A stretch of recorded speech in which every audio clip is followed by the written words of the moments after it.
it's October 16th, and I'm still totally in love with MoviePass.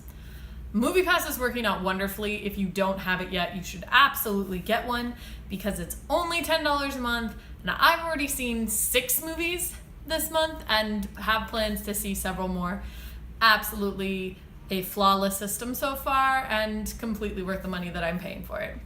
Today, I'm going to talk about the movie I went to see, which is Professor Marston and the Wonder Woman. And this is a biopic about William Marston, the man who created Wonder Woman.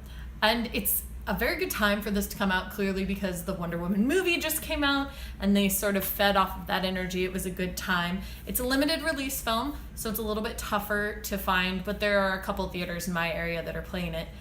I am going to flat out say right now that I would recommend this film to anybody who's interested in Wonder Woman, and certainly to anybody who believes themselves to be a feminist.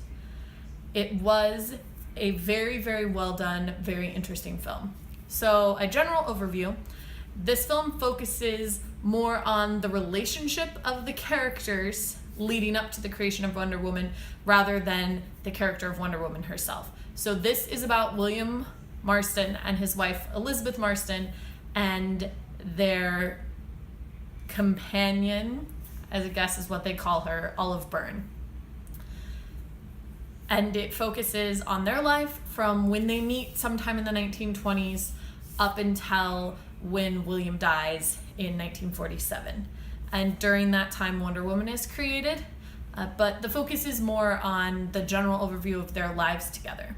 Now, this is a true story, and a lot of it is based in historical fact, but there is some wiggle room and some stuff that is suggested in history, but not necessarily proven, that they decide to delve into in the film. So you focus on those 3 characters and the way that they live their lives. I liked this film because it is definitely a feminist piece. William Marston himself is a feminist, and he talks a lot about women's equality and things like that. You're constantly seeing Elizabeth fight for her right to get a degree from Harvard rather than from their sister school, because the coursework is the same, they're graded the same, they're taught by the same professors, and she just doesn't understand why she can't get a degree from Harvard if everything she's doing is the same just because she's a woman. And they focus a lot on those sorts of differences, and it becomes very clear that Wonder Woman was designed by William based on his wife and Olive, and he gave her all of these qualities to sort of promote the idea of feminism. One quote I found very, very interesting is that at some point he is talking to Elizabeth and he says, Olive is kind and gentle and innocent and naive and pure, and you are fiery and dominant and loud and intelligent, and together you are the perfect woman. And I thought that that was a great quote because I've found that that has often been the case for women in general. Guys have this idea of the perfect woman, and she is somehow like really smart, but also naive, and innocent, but decidedly not innocent, and sort of a dichotomy that one person actually can't be. And the truth is that Marston loved both of those women because in his mind together they made that ideal perfect woman, and he sort of designed Wonder Woman to inhabit both of those sides and to be that ideal so that he could show that women could be desirable and strong. And I thought that that was really cool. Clearly, as I keep mentioning, Marston with Elizabeth and Olive, a large part of this film focuses on the fact that the 3 of them together had a relationship. Now, this is the bit where they take a little bit of liberties with known history. So historically, Olive did live with the Marstons, and she and William had 2 children. And at the same time, William and Elizabeth also had 2 children, and they all lived together under one roof. And it's a historical fact that Olive and William had a relationship. What the film portrays is a polyamorous relationship between the three of them, adding that Elizabeth and Olive also shared a relationship as well. And there's nothing necessarily to support this historically, but there's also nothing to discount it, because after William's death, Elizabeth and Olive actually did live together for the rest of their lives.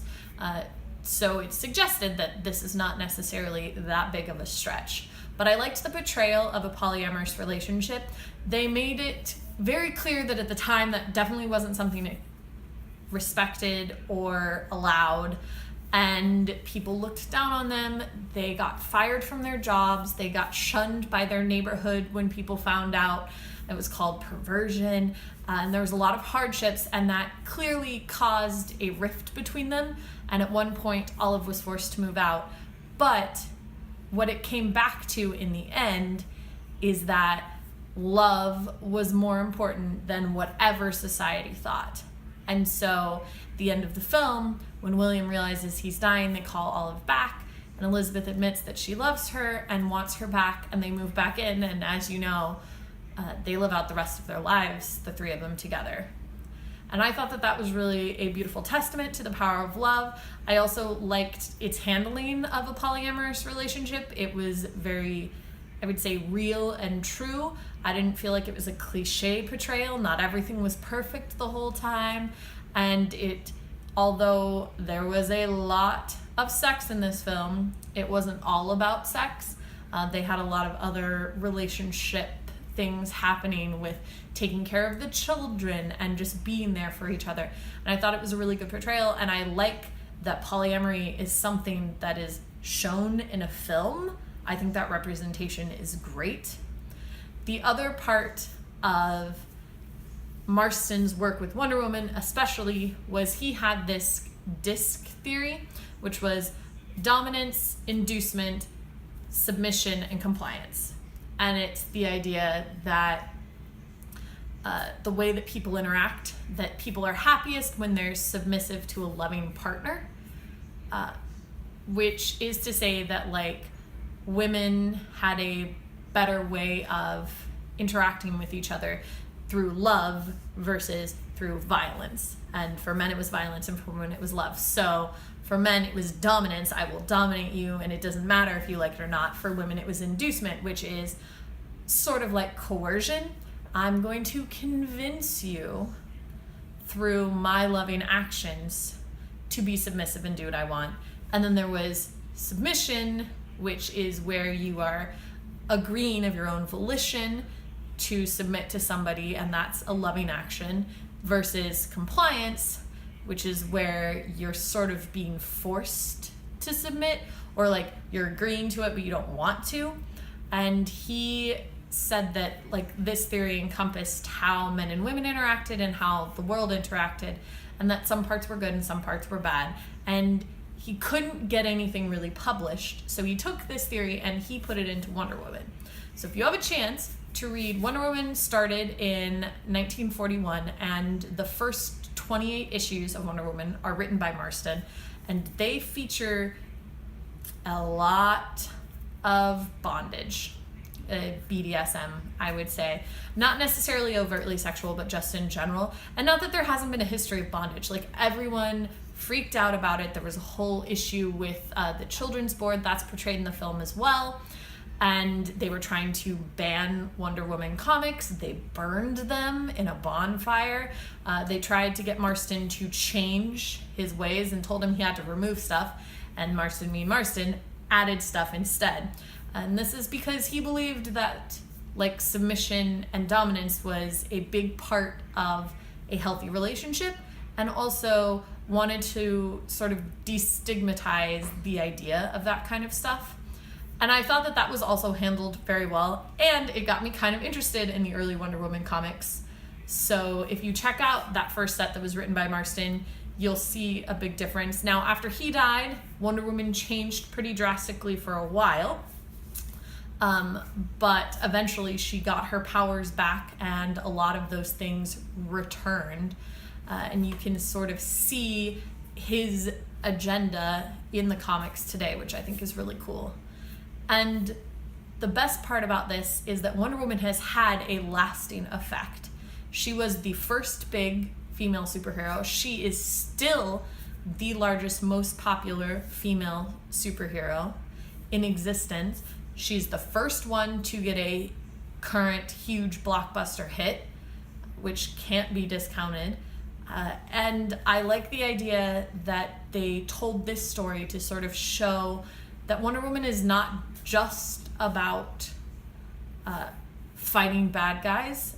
She was about promoting an agenda that Marston had, and it was sort of a love letter to his wife and his lover about how much he cared about them and about how he believed that men needed to see that it was okay for a woman to be strong, and that women needed to see that it was okay for a woman to be strong, and that all of those things would come together to create a world that would eventually be peaceful.